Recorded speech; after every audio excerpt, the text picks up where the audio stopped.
Selamat datang di Extra Raw, di mana kita akan nge-recap dan nge-review episode Raw hari ini tanggal 23 Juni 2026.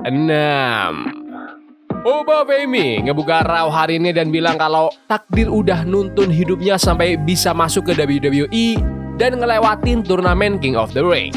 Dia ngeklaim kalau di Night of Champions nanti dia bakal jadi King of the Ring dan tinggal milih mau ngejar WWE Championship atau World Heavyweight Championship. Jey Uso langsung motong omongannya dan bilang kalau sepanjang karirnya dia selalu diraguin. Bahkan pas dia menang Royal Rumble dan waktu megang sabuk World Heavyweight Championship sekalipun. Jey bilang dia bakal bikin shock dunia lagi dengan menangin turnamen King of the Ring, jadi raja dan akhirnya bakal ngerebut WWE Championship dari Cody Rhodes. Oba ngebales dengan ngasih peringatan ke Jey biar nggak nyanyain kesempatannya di Night of Champions, karena kalau gagal Oba bakal ngehancurin Jey. Oba juga sempat nyenggol nama Roman Reigns dan nyuruh Jey nyampein pesannya ke sepupunya itu sebelum akhirnya keluar dari ring. Ini adu promo sesama babyface nih, nggak ada berantem atau baku hantam sama sekali. Penonton benar-benar dukung dua-duanya juga, tapi menurutku kayaknya sekarang penonton lebih suka ke Oba Femi daripada Jey Uso dan mereka ngelihat Oba sebagai bintang yang besar banget. Menurutku keren sih kalau Oba yang menang King of the Ring, tapi nggak tahu juga ya bakal kejadian apa enggak. Soalnya bisa aja Brock Lesnar tiba-tiba muncul terus ngegagalin Oba. Aku belum punya prediksi pasti, tapi kalau Oba yang menang bakal keren sih. Di belakang panggung, LA Knight nyamperin General Manager Raw Adam Pearce buat nanyain soal Roman Reigns dan The Bloodline. Pearce bilang kalau Jake Fatu udah bayar denda atas apa yang dia lakuin. Terus Jimmy Uso tiba-tiba datang motong obrolan mereka dan malah bacot-bacotan sama LA. Sampai akhirnya Pearce mutusin bikin pertandingan antara LA lawan Jimmy di kelanjutan acara nanti. Jackie Redman ngewawancari Bayley dan Lyra Valkyria sebelum pertandingan perebutan gelar mereka. Lyra bilang kalau kesempatan ini penting banget buat mereka berdua, sedangkan Bayley bilang kalau mereka udah jadi salah satu tim terbaik di divisi itu dan nyebut pertandingan ini sebagai momen hidup dan mati. Pokoknya all or nothing. Masuk ke pertandingan pertama di Raw hari ini, Brie Bella dan Paige mempertahankan sabuk WWE Women's Tag Team Championship mereka lawan Lyra Valkyria dan Bayley. Bayley sama Lyra sempat mendominasi jalannya pertandingan lewat tag dan serangan bertubi-tubi, sedangkan sang juara bertahan lebih ngandelin kerjasama tim buat balikin keadaan. Akhirnya Paige dapat hot tag dan langsung ngehajar kedua penantang pakai beberapa kali suplex. Pas sudah mau selesai, Lyra hampir aja menang pakai jurus Nightwing, tapi Brie langsung ngegagalin pinnya. Setelah saling balas serangan, Paige berhasil nge-counter dan ngelakuin Rampage DDT untuk memenangkan pertandingan. Kelar tanding, Bayley nyoba buat nenangin Lyra yang sedih karena kalah. Tiba-tiba Lyra malah nyerang Bayley. Dia ngehantam leher Bayley ke turnbuckle sama tali ring sebelum lanjut ngehajar dia terus-terusan. Para wasit dan kru langsung masuk ring buat misahin, tapi Lyra sempat-sempatnya ngasih Nightwing ke Bayley terus langsung cabut gitu aja dari ring. Pertandingan yang kompetitif dari dua tim yang bagus, menurutku endingnya bisa lebih kreatif lagi sih. Tapi ini kemenangan telak yang pas buat ngasih Paige kemenangan besar di negara asalnya sendiri. Gaya tag teamnya juga klasik banget, di mana Brie Bella jadi Fast in Peril yang digebukin terus dan mereka bangun momen sampai Paige dapat hot tag yang berujung kemenangan. Sempat mikir juga harusnya Bayley dan Lyra Valkyria dikasih beberapa momen lagi yang bikin mereka kelihatan kayak hampir menang, tapi tetap aja ini pertandingan yang solid. Tapi plot twistnya benar-benar di luar dugaan. Aku pikir Bayley yang bakal berubah jadi heel gara-gara dia bilang all or nothing sebelum tanding, ternyata enggak dong. Lyra yang ngamuk ke Bayley jelas banget bakal bikin mereka berdua musuhan. Lyra kan selama ini selalu jadi babyface dari zaman di NXT sampai masuk roster utama WWE. Jadi bakal menarik banget nih ngeliat gimana aksi dia sebagai heel nanti. Jackie Redman nyoba buat ngewawancari Lyra Valkyria di belakang panggung setelah kejadian penyerangan itu, tapi Lyra ogah ngomong dan langsung jalan pergi. Selanjutnya ada Chad Gable yang ngomong di depan penonton dan curhat soal masa-masa sulit yang dia alamin beberapa bulan belakangan ini. Dia bilang kalau dia udah kehilangan harga diri, reputasi, martabat sampai teman-temannya. Terus dia manggil Otis, Maxine Dupri, dan Akira Tozawa buat keluar. Gable meminta maaf ke Maxxine Dupri atas perlakuannya selama ini dan ngehargai semua pencapaian Maxxine. Dia juga minta maaf ke Akira Tozawa karena ngerasa udah nahan perkembangan Tozawa. Pas ngomong ke Otis, Gable nyeritain persahabatan lama mereka dan sejarah bareng mereka sebagai partner latihan sekaligus juara tag team. Dia bilang dia kangen sama Otis dan ngaku kalau tindakan dia selama ini emang egois banget sebelum akhirnya minta maaf. Tapi Maxxine nolak mentah-mentah permintaan maaf itu. Dia bilang kalau Gable udah berulang kali ngebohongin mereka dan cuma mikirin dirinya sendiri. Dia ngingetin lagi gimana kelakuan buruk Gable dulu ke grup mereka dan negasin kalau mereka udah nggak butuh Gable lagi. Maxxine langsung pergi bareng Tozawa, sedangkan Otis sempat mikir-mikir bentar soal omongan Gable sebelum akhirnya ikutan jalan pergi juga. Segmen yang penuh drama dan kelihatan kalau tindakan jahat Chad Gable pas jadi heel dulu emang butuh waktu buat dimaafin. Tapi Gable keren sih aktingnya.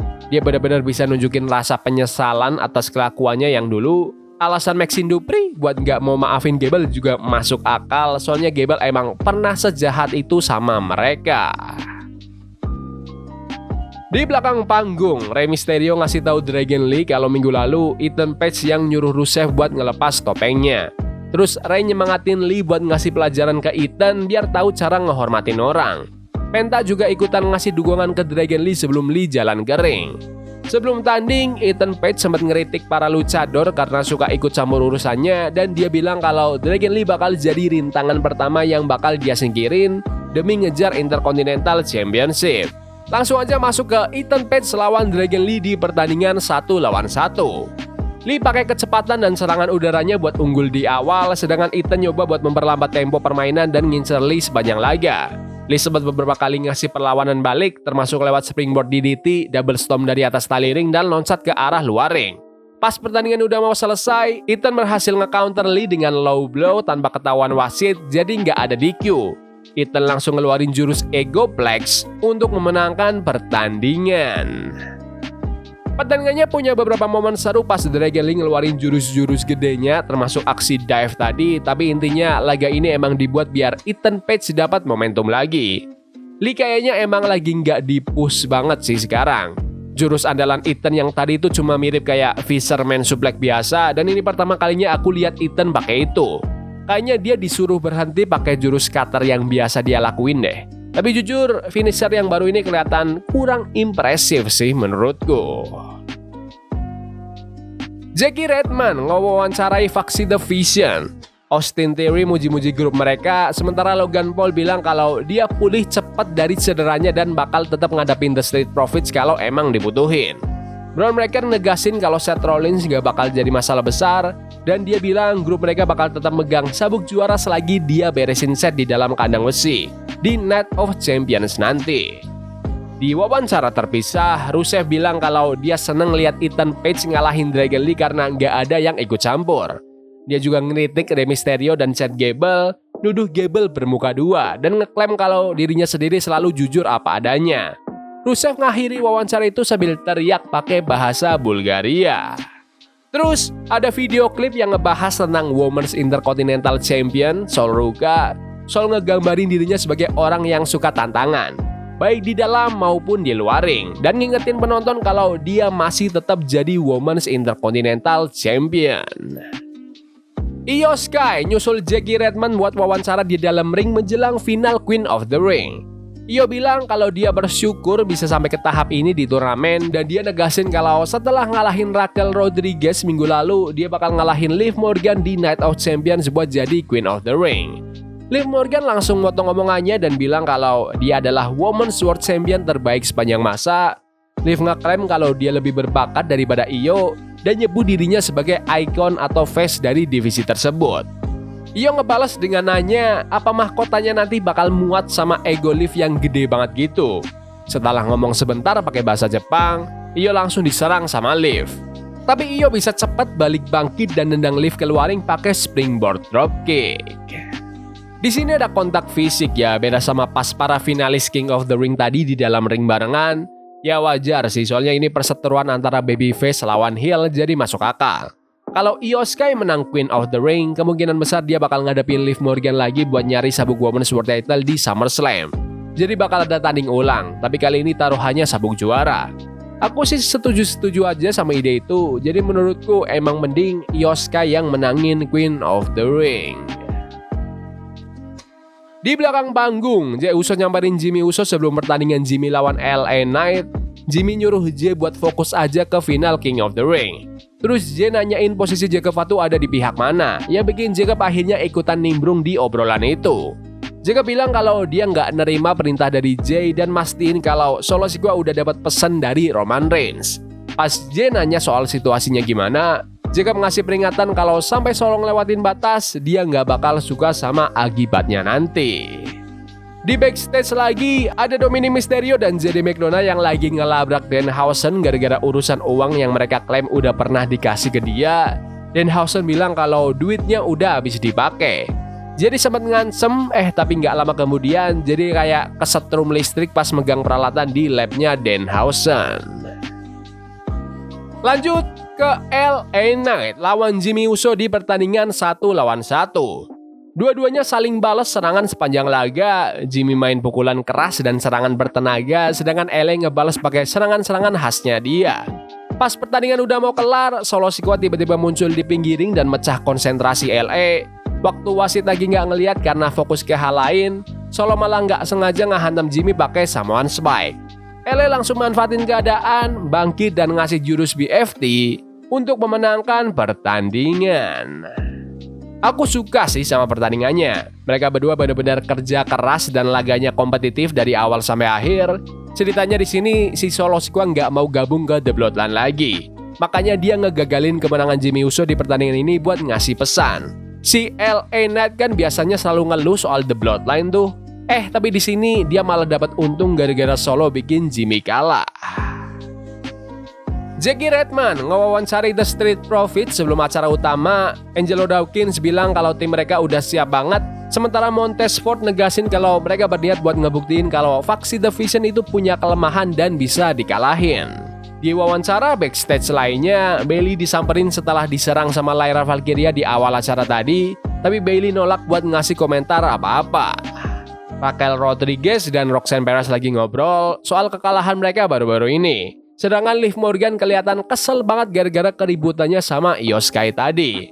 Liv bilang ke Raquel kalau dia pengen Raquel ngejar Women's Intercontinental Championship. Belum sempat Liv ngerespon Roxanne Perez tentang masa depannya sendiri, Dominic Mysterio dan JD McDonagh datang. Dengan kondisi JD yang masih kelihatan lemes gara-gara kesetrum tadi. Akhirnya mereka sekelompok langsung pergi buat nyari bantuan medis. Cody Graves ngelakuin wawancara eksklusif sambil duduk bareng Seth Rollins. Seth berterima kasih sama The Street Profits karena udah ngebantu dia dan bilang kalau dia cuma butuh satu kemenangan lagi buat nyelesain masalahnya sama faksi The Vision. Pas ngebahas soal pertandingan Steel Cage lawan Bron Breakker di Night of Champions mendatang, Seth ngakuin kalau resikonya emang gede. Tapi dia bilang laga itu bakal ngebuktiin ke semua orang siapa dia yang sebenarnya. Dia negasin kalau berhasil ngalahin Braun dan ngelewatin The Vision, dia bisa fokus lagi buat ngerebut sabuk World Championship yang menurutnya nggak pernah bener-bener lepas dari tangannya. Di wawancara lain, Dragon Lee bilang kalau dia kecewa gara-gara kalah dari Ethan Page, tapi dia kekeh kalau Ethan sebenarnya nggak lebih jago gulat daripada dia. Rey Mysterio ikutan ngeritik Ethan Page dan Rusev, terus nuduh Ethan cuma bisa menang gara-gara curang doang.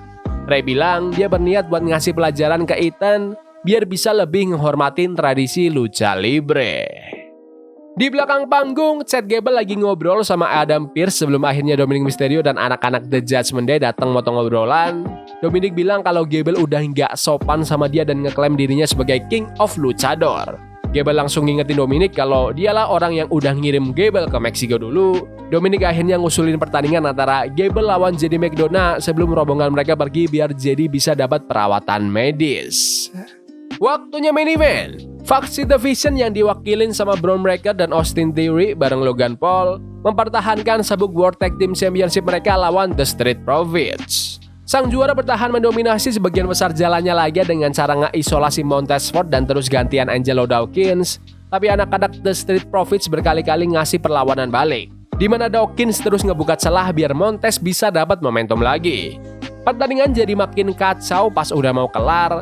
Logan Paul sempat ikut campur buat ngegagalin pinfall yang ujung-ujungnya bikin dia diusir dari pinggir ring sama wasit. Bron Breakker dan Austin Theory sempat megang kendali lagi dan hampir aja berhasil menang setelah ngelakuin beberapa kali serangan kombinasi. Dekat-dekat akhir laga, Bron mulai bawa-bawa tangga ring masuk ke pertandingan, sementara Logan Paul tiba-tiba balik lagi sambil bawa brass knuckles. Mendadak Joe Hendry muncul dan langsung ngejar Logan biar menjauh dari area ring. Gak lama setelah itu, Seth Rollins datang dan langsung konfrontasi sama Bron. Seth ngambil brass knuckles itu buat ngehantam Theory pas Bron lagi ngejar dia sampai ke arah penonton.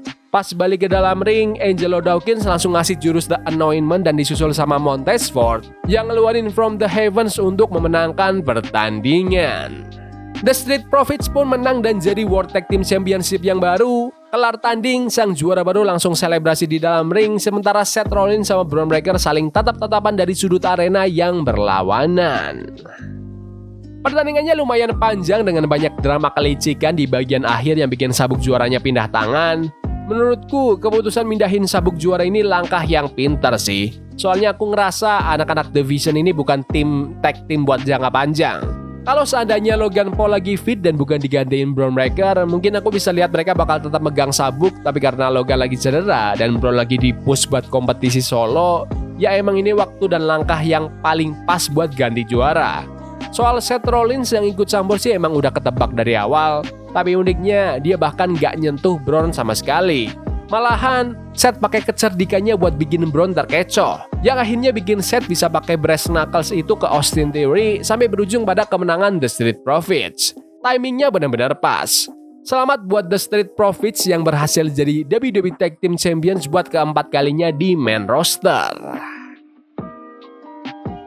Oke, secara keseluruhan Raw hari ini seru buat ditonton. Rasanya kayak episode Raw tipikal belakangan ini, di mana beberapa pertandingan seru berhasil ngehidupin suasana, dan aku pribadi suka banget sama adu promo antara Oba Femi dan Jey Uso tadi. Segmen promo Io Sky sama Liv Morgan emang agak kurang menarik, tapi untungnya dibuat singkat aja.